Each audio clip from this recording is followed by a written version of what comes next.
Oh, we're back already. Now, you don't need to see my face. It's bare bones radio broadcasting, normally with Stock Spalding.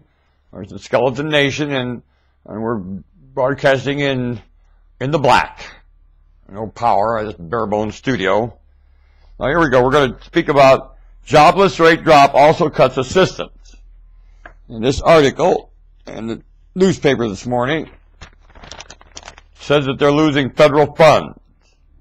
I don't want to speak about the issues of that. I want to speak about who that is enlisting.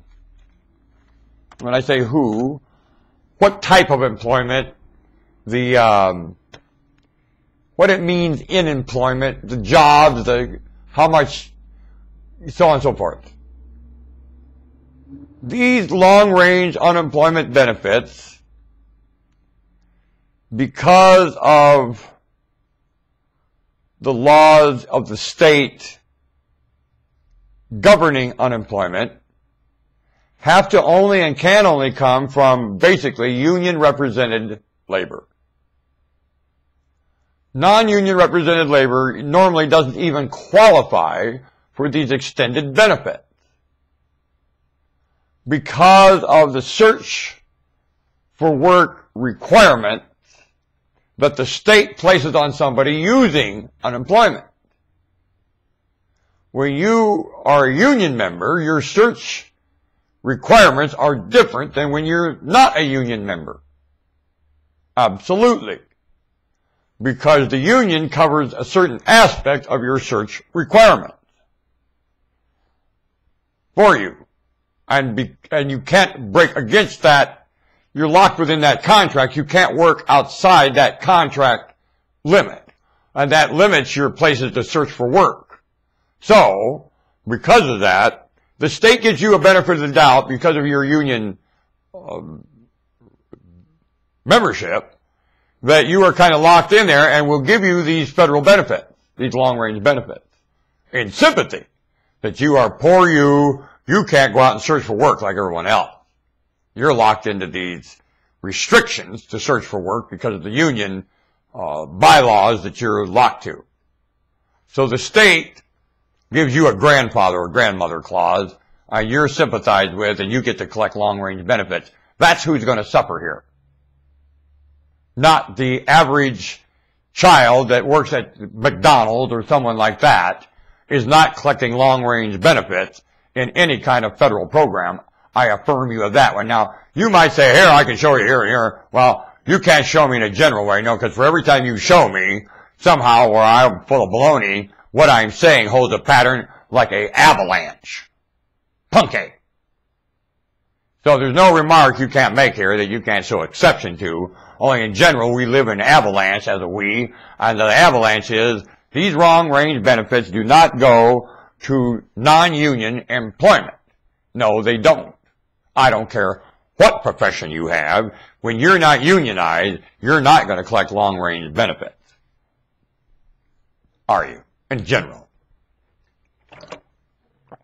So, I wanted to clarify that for you. Especially the craft unions this applies to. What other unions? I'm not sure. Maybe school teaching. Possibly anything that has a limit because of your membership to even your business union and or your contractor union, like the bar association might affect things this way. They might be able to qualify for unemployment. If you're an attorney and you make not enough money every month, you might be able to go and qualify for unemployment benefits. And the bar says you can't do this and that and the other in your trade and so on. So you can't search for work like other people. You're kind of locked in, and you qualify for our unemployment long-range benefits. Situations like this. Very important to understand that when it comes to having sympathy, isn't it? Because most of these people that are failing these long-range benefits have quite a nice nest egg to protect with their benefits. Now, you're right. Because they worked hard and they've earned and they've got things. They're not like the non-union who really, in a lot of cases, never got to go to school. For many reasons, not just their own integrity, has nothing to do with it. There's a lot of reasons humans don't get trained here and prepared to earn a professional wage. Many reasons, most of them very genuinely explained that it had nothing to do with the individual to start with. It's how the cookie crumbles and you fall through the cracks in the screens of the system, more than anything. Isn't it? So those not getting the benefits, it's quite innocent as those getting it. Isn't it?